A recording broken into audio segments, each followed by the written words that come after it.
welcome Janet to, I don't know what we're calling this, the Charisma Channel or something like that. Whoop, whoop. So glad you're here. Janet Bernstein is our most recent past president of our chapter. And I always like spotlighting her because she's always doing fun and cool stuff.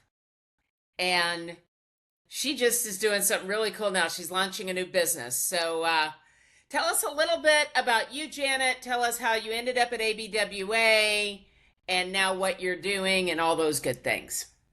So, I ended up in ABWA a bunch of years ago, in a different chapter, and I was a member for a short period of time, but I never really got engaged. And I ended up kind of walking away from ABWA kind of around COVID time, and taking a break and just kind of, I don't know, figuring out what was next for me. And it was actually you who, shocker, who, Spoiler alert, I do that. yeah, who dragged me back in. So you and I had the pleasure of working together with one of my retreats, where I told you that I wanted you to speak on your amazing quest with the El Camino. And so you ended up sharing that message at my retreat, and then I think you loved it so much you came back again a year later, and talked again. And so I'm gonna completely take credit for all of that. That's great. You can, because you did that. Because now I'm doing other things that have been directly from that little seed you planted. Yeah, and it's really funny that because there's a quote that a lot of people have tagged me in before or will send to me all the time. I've probably been sent this quote like 10 times, and it's something like, "Be careful, if you hang out with me long enough, I'll brainwash you into believing you can do just about anything." And that's completely like how I approach just anything, especially with women. I have such a passion for getting to know women and telling them that I see their potential and trying to push them towards it. So much so that it now is my business again. So apparently I can't get away from it. No, no. Well, you're very good at it. So why try and change that? Thank you. So yeah, you actually told me to come back to ABWA, which at the time I kind of told you I was like, I don't know. Like, I don't know if this is where, I'm gonna find a tribe. And I always kind of felt a little bit like a loner. And so you kind of dragged me back, and I ended up joining Charisma. And I don't know, something must have clicked because within a year I was in the leadership team, and then a year later I was a president. So it definitely worked out great. I think I learned some new things about my leadership style when I became the president. I'm very thankful for a lot of those lessons. But in the midst of all of that, as I said goodbye to being the president after serving 2 amazing terms, I also quit my corporate job 3 weeks ago. And so in the spirit of just changing my whole life at the same time, Yep. that's how this started. And I decided that I was just going to go all in. And this passion that I have for helping women show up and be the best version that they can ever be, like, and achieve whatever it is that's on that bucket list or that dream or that goal or whatever it is, like, I'm going to help them do it. So that's kind of the new business. There's a whole bunch of other pieces that are going into it, but that's the mission. So where do you think this passion came from for you? I mean, because before when I met you, and again, we had run, cross paths through all the networking stuff over the years, and I think we knew of each other before we really knew each other. Yeah. And then, and you were running the heart thing. I can't think of what it. Yeah, the Every Heart Project. Every Heart Project, and then you let that, so you've done that, then you went back to corporate for a while, and now you've let that and you're back to kind of that genre of helping women. Where does this come from? If I put on my therapy hat, I think it comes from growing up in an environment where I wasn't nurtured. And, I love my dad dearly, but I didn't have access to my dad for the first several years of my life. And so my life as an early young woman, like the first 10 or 11 years of my life, was really shaped by a very tumultuous environment with abuse and substance abuse and neglect and so many horrible things. And I often say I feel like a loner, and that's where it started. Yeah, sure. I spent a lot of time on my own, and a lot of time on my own at ages that I shouldn't have been left alone. And I think that over the years, now that my childhood is far behind me, I still see that loner in other women that I meet. I see that disconnect, and I see that that disassociation, right? That point where she says, yeah, things are okay. And I hear it in the voice, and I know that it's not okay.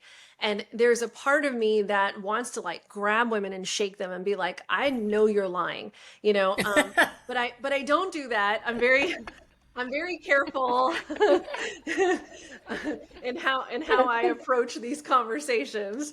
But honestly, I became the woman that I really wished I would have had growing up, in a mom or a role model.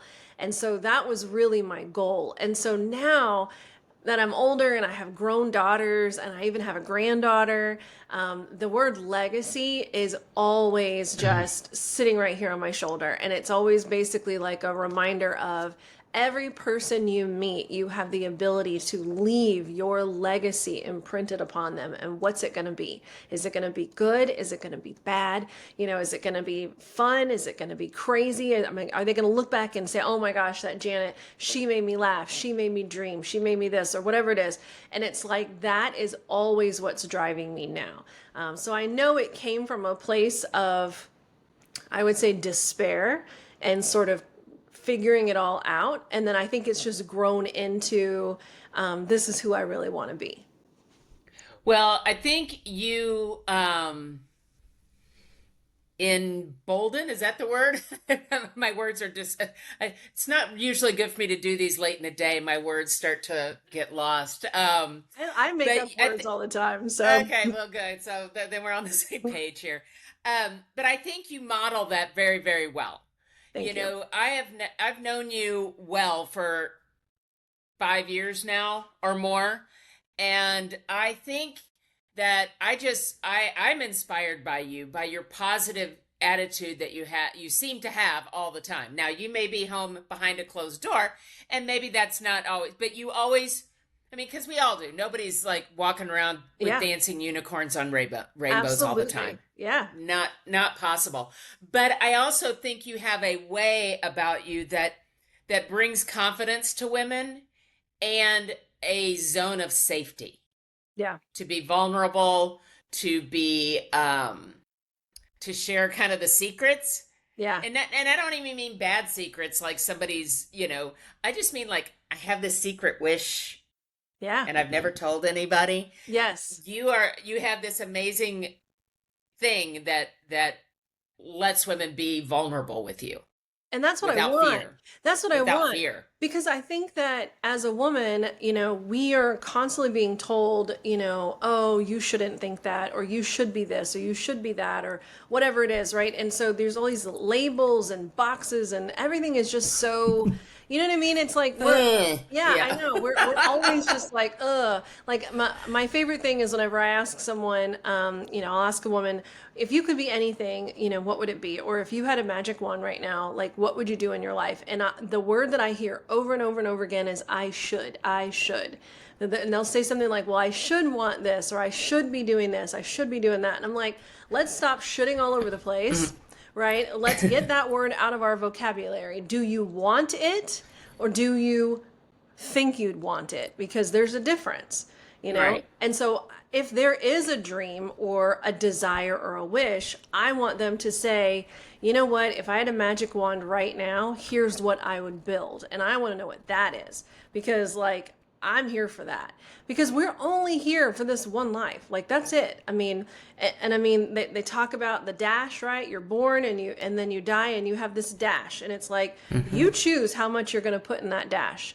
Do you want to go back and read your obituary and be like, yeah, it looked okay?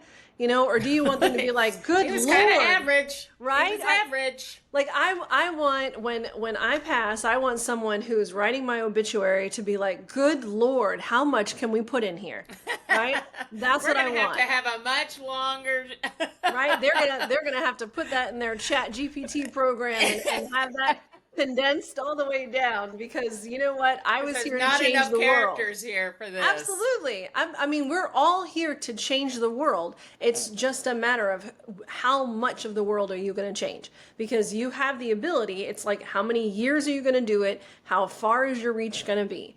I mean, I fully admit I hit burnout, and I took a break from all of it. And I went and I hid in a corporate job for a couple of years, where I didn't have to show up on social media. I didn't have to do all of the interviews and all the stuff and answer all the questions, because you know what? I was done. And yeah, I had to figure out, how did I let myself get there? Because I was here to change the world. I was here to change hearts and lives. And I couldn't even change my own for a period of time, And so now that I've sort of hacked a little bit of that, now I'm like, oh my gosh, this is what I'm here to do. I'm here to help women come out of that darkness and figure out how to do it again, right? How to glow, how to reinvent, right? That's the magic. Not just what's the dream you want to do, but what's the darkness weighing over you that you can't see the dream? Because that's the magic that nobody's talking about. I love that. I love that. You posted actually something on social media, Facebook or whatever, a day or so ago. It was probably the end of last week. You posted something and you said, if what you want to do, or if something is in front of you and it's either a hell yes or a no. Yep. And if it's not a hell yes, then it's probably a no. Yes. And I will tell you, 3 days later, no, wait, what is today? Today, we're recording this on Wednesday. I think it was on Monday. I got a call from a business partner and mentor who has given me, she asked me if I wanted to take advantage of an opportunity. And it's still way up here right now. And I heard you live in my brain sometimes. And I just said to her, I said, hell yes. Yeah. Hell yes, I do. And I'll figure the rest of it out later. Yes. Yep. Because it's an opportunity that I want to do. And when it's there, you just got to say yes and not worry about anything else. Because too often we say yes to everything. And so then what happens is we're like, okay, yeah, I can make that work, right? And then it's not a hell yes, it's just okay, I'll try. And then all of a sudden something else comes and you're like, oh my gosh, I would love to do that, but, and then it's either it's going to be sandwiched in between all these other things, right? I went to a networking lunch the other day. It was a fabulous event with a small number of women. The conversations were incredible. But this one woman in particular showed up late, and she was very apologetic, which none of us cared about her being late.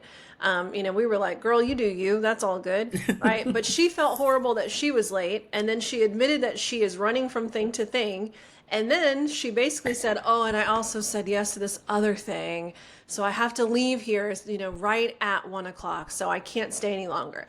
And so long story short, she was in a room trying to build her business, with a bunch of amazing women. And she was only there for 42 minutes. Right. And the rest of us were there for 2 hours, and the conversations that came out of that meeting were so transformational for so many women. But I don't know that she got what she wanted, because she said yes to this other thing, yes to this thing, yes to this thing. And so what happened is she literally was driving all over town and just blowing her light everywhere, and so she wasn't really glowing anywhere she showed up. right? And a lot of times we do this, right? We look at our calendar and we say, yeah, I can make that work. And the moment you say that out loud, I can make it work, you should be hearing, that's me in your head saying, it's a no. If it's not a hell yes, it's a no, right? If it does not make you say, oh my gosh, yes, I want to do that, or that's going to be good for me, or that's going to be good for my business, or whatever, like there needs to be a reason. And this is not selfish, right? These are boundaries. This is, you know what? It's either I'm here to serve, it's here to serve me, it's going to have a purpose. But if it doesn't fit any of those boxes, it's just draining you, right? We're not here to volunteer for every opportunity there is. That's not for us. Well, and I think that's what a lot of women, the thing you fall into is you've got to say yes to everything, because what if that is the meeting I should have been at, or that is the meeting. Right. And yes, I say go to several. Go to these different groups and see which ones resonate with you. And Absolutely. It is okay to say, you know what? I'm going to not do this one because I'm going to do this one. And I need to limit myself to 3 groups or whatever that number is for you. Yep. If you like people in this other group, then go meet with them off.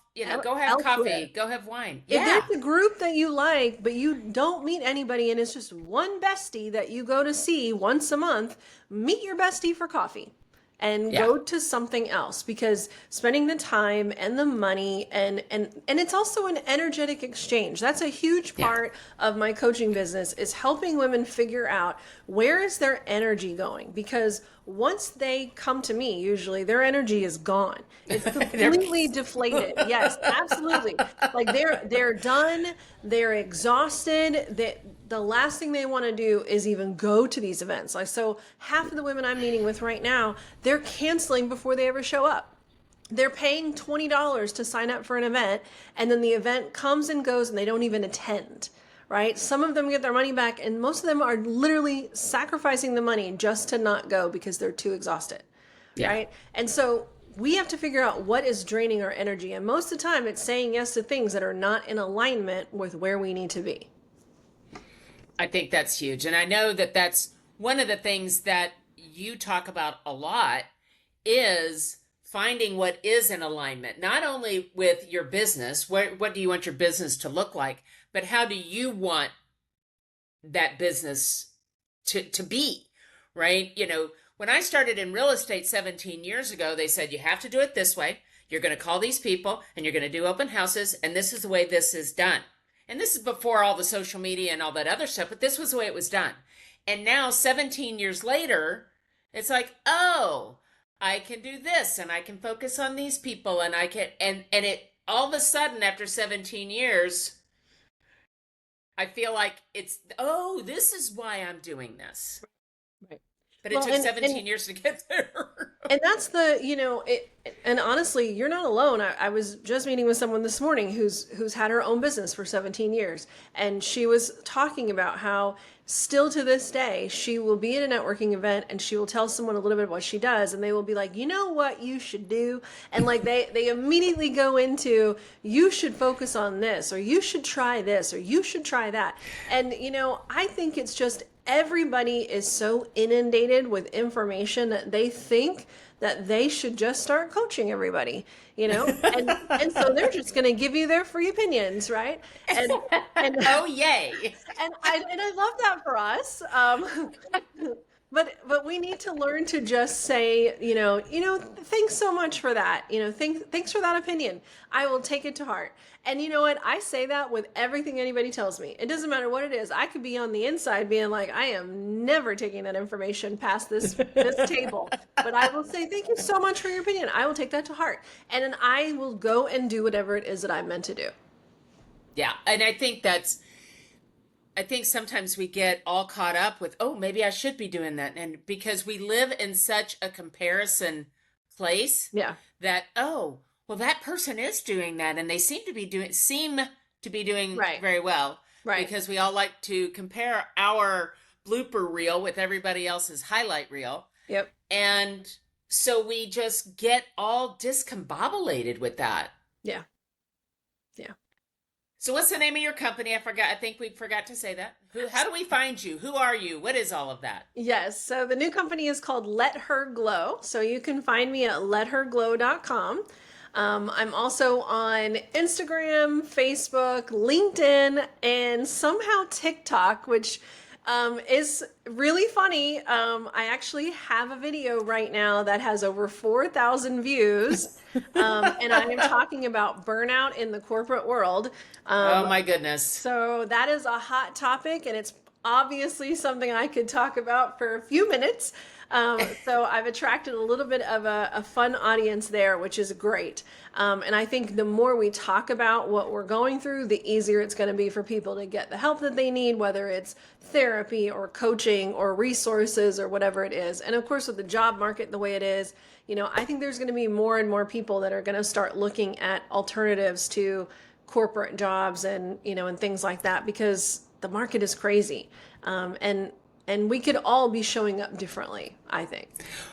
Well, and I think that's very true. And one of the, just we live in a global world and everything is in front of us all the time. All the things stress us out. There's so much uncertainty in the world today, and it affects everybody very differently. And if you're already just burned and just tired and feel over it and hopeless, I mean, and that's a terrible feeling to have.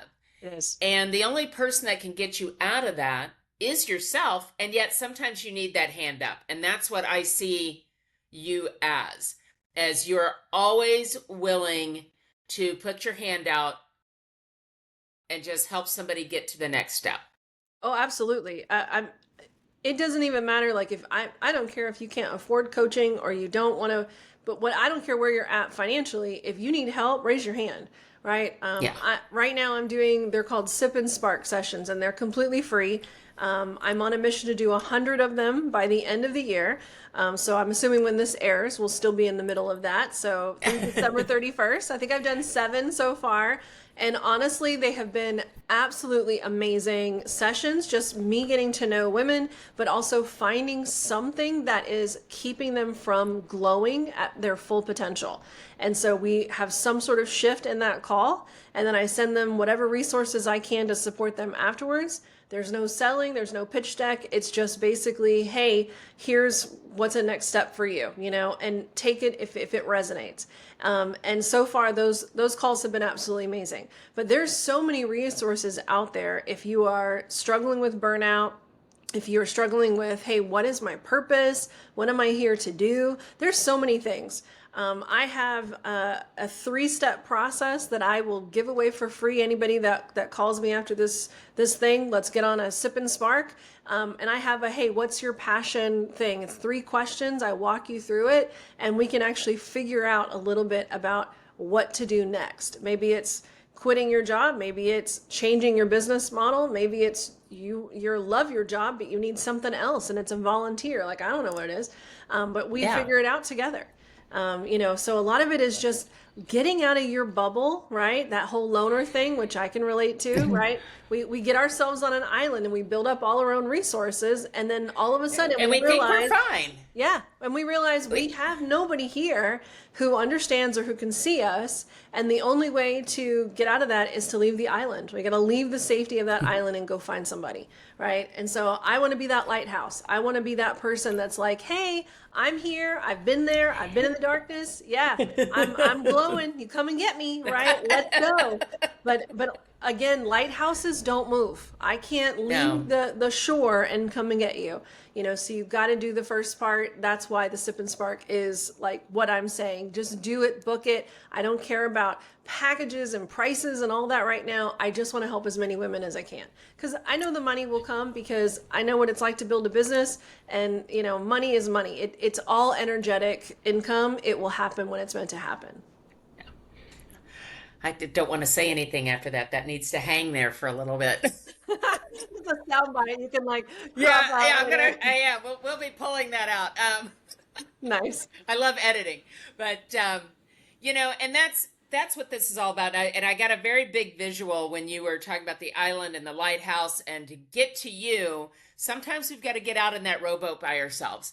And sometimes we have, and again, it goes back to being vulnerable and allowing ourselves some of that vulnerability. I know for myself, for the last 2 or 3 years, I've had a lot of emotional, personal stuff just, and I realized just at the beginning of the summer that I had really, and I didn't feel like I had cocooned in, Yep. but I had. And I said, if I want to continue to make these changes, I've got to go do some different things. Yeah. And then you said, say hell yes.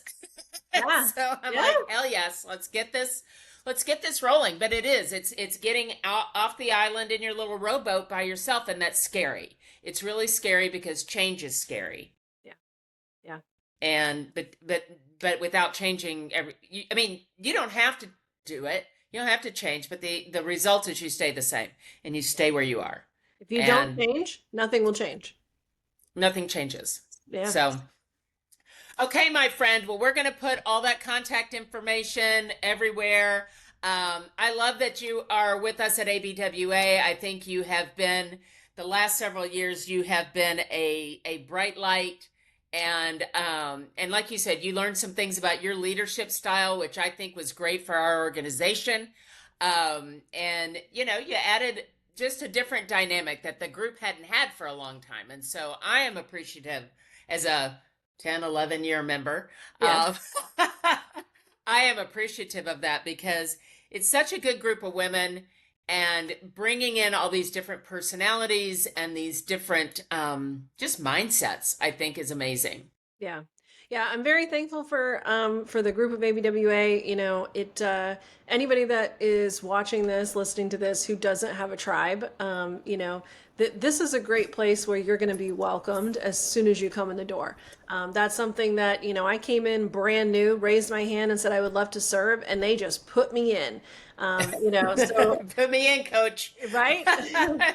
So that's one thing I really appreciate, but also the amount of wisdom and knowledge and just the stories, a lot of the stories that we hear from who these women were, and the things they learned too, just everybody. And we're talking like 30s to 80s. I mean, I'm amazed at the age ranges. There's so many different generations, and yet everybody is accepting everybody else. So, yeah, really great group. Amazing. I honestly, I think it is one of Dallas's like best kept secrets. And Yeah, I thought I think it, we definitely need more women to join and see how amazing we are. I agree. And Biggie Smalls agrees as well, clearly. That's actually Harley Joseph. So Oh, okay. I didn't know there were two. there's two. We've got a senior dog and a puppy. So yeah. Oh, okay. Didn't know. He Didn't was know. so good for 59 minutes, and then boom. 59. So close. So Yeah. close. Anyway. All right, Janet, thank you so much. I appreciate you spending some time on Charisma Radio, or whatever we're calling this. We're going to come up with a good name. Yes. Yes. Very. Thank you so much for having me, and I really appreciate everything that you're doing, and thanks everyone for listening. See you next time. Okay, let me find